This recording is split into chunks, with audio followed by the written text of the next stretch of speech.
Welcome to the Manifesting Millions podcast. I am your host, Rashida McFerren, and today in the Rich Auntie Life series, we are talking about holiday dating this season. But of course, before we get started, I want you to head over to beacons.ai slash backslash Rashida McFerren and check out our course offerings. Technically, we have moved for now in the digital space off of Rashida.ai. I have some other plans for my domain that are in the works that have not quite finished and manifested into reality. So while we are manifesting over there, getting Rashida AI straight, we are parked on beacons.ai backslash Rashida McFerren. You can get all of my course offerings that are currently available, access to my newsletter. Just drop your email there. And my link to my podcast is there along with my socials. Like, I don't know why I wasn't using my Beacons AI from the jump. I've had a Beacon since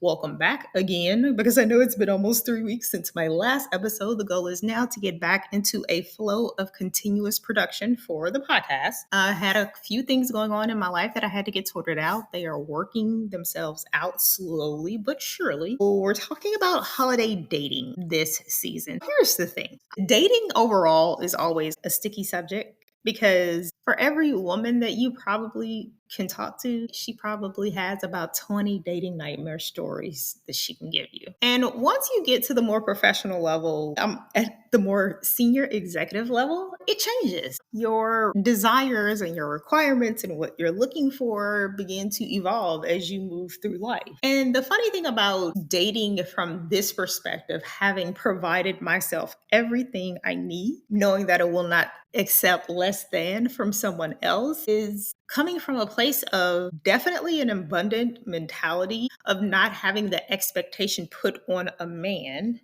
that he has to do A, B, C in order for me to be happy. One of my mentors told me this about 10 years ago. I was just getting into my early 30s. He was like, once you learn to supply yourself with the things that you need in order for you to be happy, you find it much easier to bring the energy of a partner. And when I'm referring to a partner, I'm referring to a man. I like to refer to my significant other and or partner in neutral terms, because it takes the pressure off of you being put into a certain category and having to meet certain roles and expectations. But when you learn to supply those things for yourself as a person, like my mentor said, you'll find it easier that you're able to coexist much more fluidly in the relationship. I wish someone had told me that when I was like in my 20s, right? But we don't spend a lot of time in our 20s talking about what we should be doing as far as relationships and marriage and committed partnerships are concerned. We're focused on doing, because we're in our 20s, we got to get married. You're on this invisible clock that nobody tells you about. Literally, you have all these boxes checked by this age, and it's such BS. And so I'm looking back over the last 22 years of my life from the moment I exited college, and I had all these grand expectations of how my life was supposed to be and how it was supposed to turn out. And when certain things didn't go necessarily the way that I planned for them to go, you know what happened? I adjusted. I made do with the fact that I am going to have to be responsible for my own happiness and not necessarily put that on the shoulders of a man for him to have to make me happy all of the time, 24/7. If that makes sense. As we head into this holiday season, I wanted to put together some quick tips about dating, because they're magical, and people like to put a lot of expectations on the season. And sometimes like those expectations be like unrealistic. I wanted to talk about 3 quick tips that we could possibly consider as we go into the holiday season, that I am considering myself as I head into the holiday season and dating. Number 1 is know your worth and your expectations. And this is what I mean. My sister is about 4 or 5 years older than me. My sister actively dates. She's always been one of those people who have the rose-colored glasses on when thinking about love. She's always one of those people that just always love, love. She actively dates because she's actively trying to find a partner that's going to make her happy. She told me this story last week that she was talking to this guy. Seemed pretty cool, had a decent job, and they exchanged numbers and then had started to communicate on a regular basis. And then she said at one point he was dissatisfied with the way she was pursuing him. And he told her that he wasn't about to chase her because he was the prize. Sorry, I can't even get it out without laughing. I kid you not, me and my sister sat on the phone a good 20 minutes just laughing at that over and over again. Like the audacity. We are in a day and age where dudes think that they are the prize in a relationship. Can you imagine that? Look, let me tell y'all something. Don't care what's going on in my life. I don't care what, when, where, and how. But there is never a day that Rashida will wake up thinking that my job is to chase a man and get him to commit to me. Girl, bye, no ma'am. And if he has the princess attitude like that, automatic block. And she proceeded to do that. She said she got off that phone and blocked that dude immediately. But it is just a mere fact that as grown as we are, and we done been grown for a minute now, like our kids are about to be 17, 18. Like, we on the tail end of raising kids. Dude, a grown man sitting here telling you that he is the prize and you are to chase him. Child, no ma'am. Like, I don't know what y'all dudes be on. I don't know what fairy dust y'all been sniffing, sprinkling. I don't know what your mama done told you, but she done told you real wrong to think that I'm finna be chasing after a dude. No, ma'am.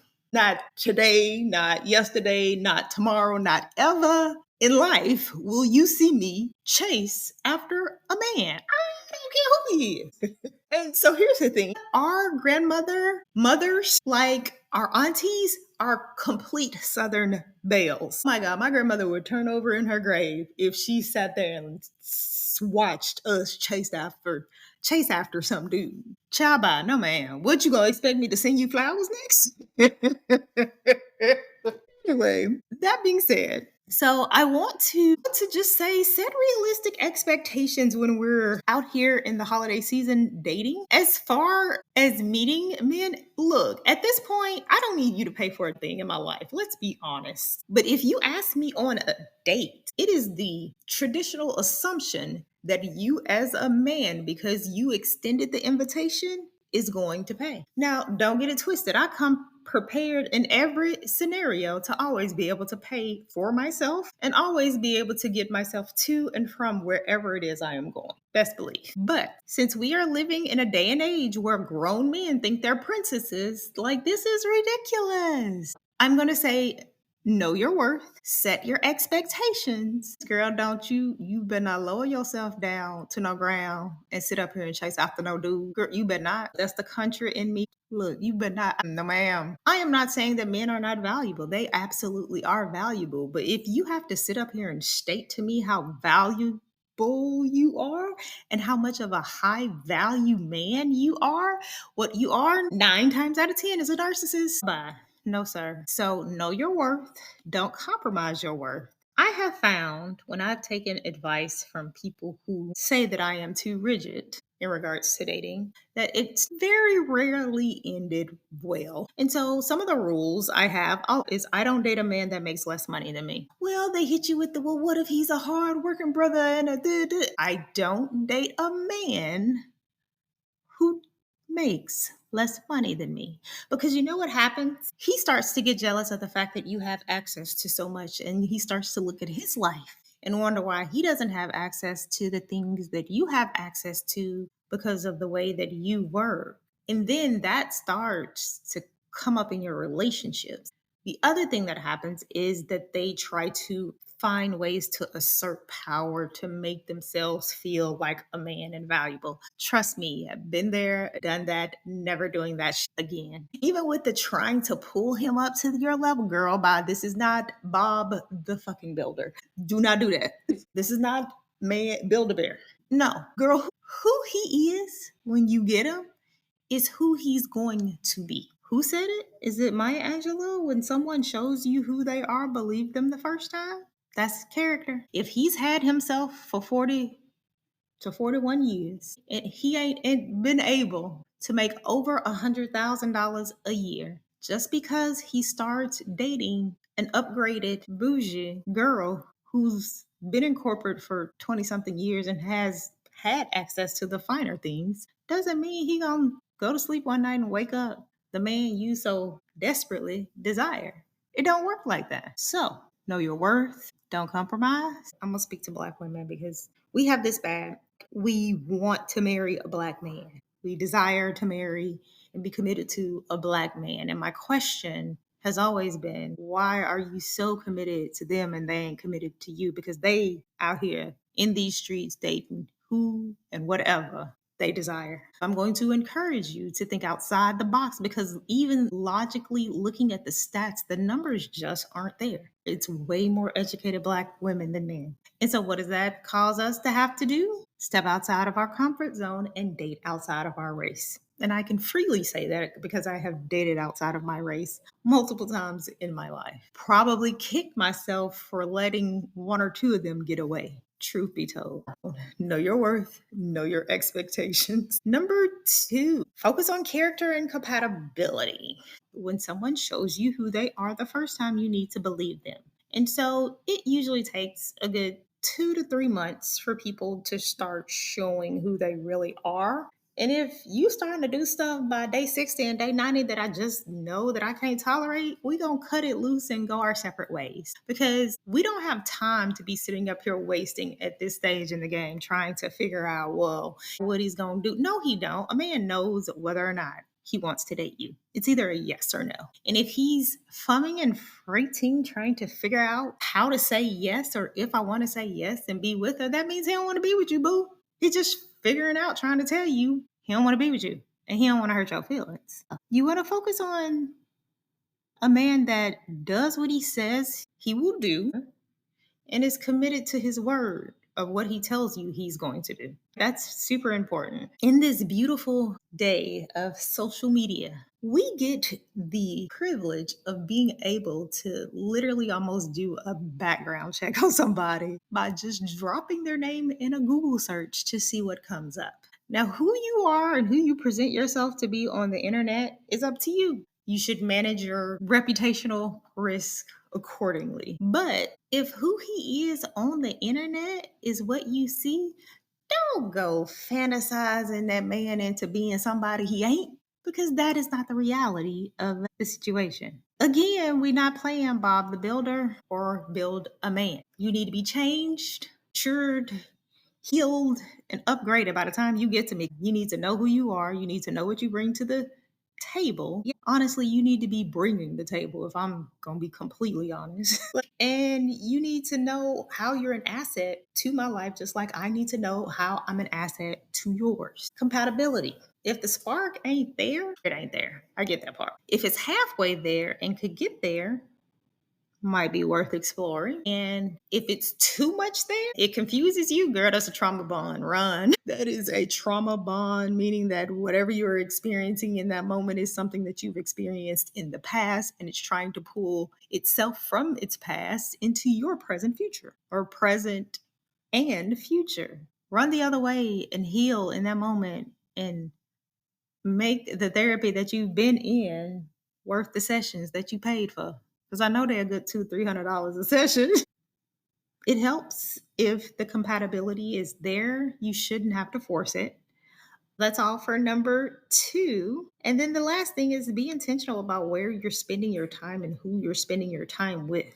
Let me give you an example. At this phase in our life, after the pandemic, heck, half of my dang friends done got divorces. And the irony is that they're now getting divorces. And while they were trying to rush me to an altar all those years ago, or all the way up until they started getting a divorce, and I'm sitting there looking at them like, so who really won in this instance? Because I cut out early on mine because I saw the signs on the wall. So if that means that I don't get married and I don't check a box on a census form for our government, then so be it for right now or for however many years ago. You have to be intentional about knowing who and where you're spending your time. And meaning, like, if you have all married friends and you're the only single one there, sweetie, you need to go find some single friends who are going out, because The people that your married friends gonna try to hook you up with, oh my God, they're gonna be the worst. It's bad. And then you're gonna eventually make the statement of just stop trying to hook me up. I'm absolutely just not interested in that old dude. Are you for real right now? Okay, how much money you got? We're just trying to figure out how to live and love in life. Everybody deserves to be loved by another. And I hope that this holiday season is amazing for you and your family that's already in your life. And if you are lucky enough to find that Christmas magic that makes the holidays so special, I wish you well on your journey. Here are just a few simple points to keep you sane as we go through the holiday season of dating this winter. One final thing in regards to stats and us going all in on TikTok this year, we've had some amazing discoveries as far as pushing our content out to the masses. I've been heavily solely focused on infusing my energy into my business and attracting people that I would love to do business with and love to have relationships with. That has been a big focus. In the last 185 days, I was able to get 1.7 million views, and I'm trying to hit 2 million by the end of the year. Since my son's birthday, he has a lot to do with it because that boy is literally a good luck charm. June 11th until now, today is what, November 19th? It's been roughly 5 months. Your girl has racked in 1.7 million views. The numbers for subscribers are up in regards to my newsletter. I have a Beehive newsletter that has about 2,500 on it. Now, granted, I have been building my list since well before I even took Amy Porterfield's class 2 years ago. But I am always building my list. I always have a freebie. I always have something that the people who come in contact with me can grab so they can get in my universe to just get started. TikTok has done really well for us this year. I'm so excited about the fact that it's taken off in a different direction. I have laid rest almost fully to Instagram. I had that one video on my Instagram account last year that hit 600,000 views. That was with ads. Child, you be lucky if you get 20 views on Instagram. I'm not going to continue to sit up here and invest money in something that's not giving me something in return. And what I noticed last year as we were running the Instagram ads, that a lot of the people and the accounts and the comments and stuff that were popping up on the ads that were being paid for were fake. They use fake bots, they use fake engagement, and I'm just not about the fakery. On TikTok, I focus heavily on attracting my energy to pull in the people who I want in my world. And that is what's been working for me and my real estate content and the luxury beauty of the spiral staircase that I sell all the time in the homes that I close on. I am a product of my own environment. I have one myself. That's why I bought the home, because I fell in love with the staircase. And so